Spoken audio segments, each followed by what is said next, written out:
Satu pekan memasuki November 2019, harga cabai di Kota Palembang pada 6 November 2019 di pasar tradisional Kota Palembang dijual dengan harga Rp32.000 per kilogram.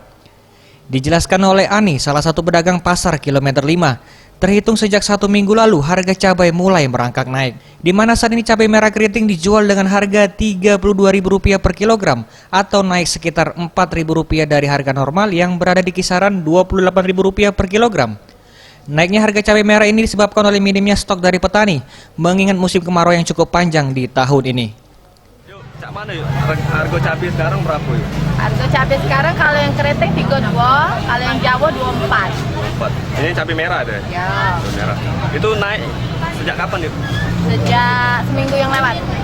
Harga normalnya berapa yuk? Harga normal biasa kalau yang keriting 28, kalau yang Jawa 20. Kalau cabai rawit mana yuk? Cabai rawit tidak, masih 24. Kalau rawit jengki, rawit gorengan 24, kalau rawit cukonya masih 60.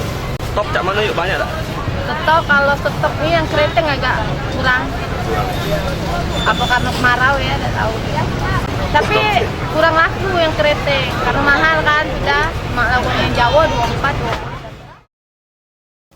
20. Tim Liputan Sriwijaya TV.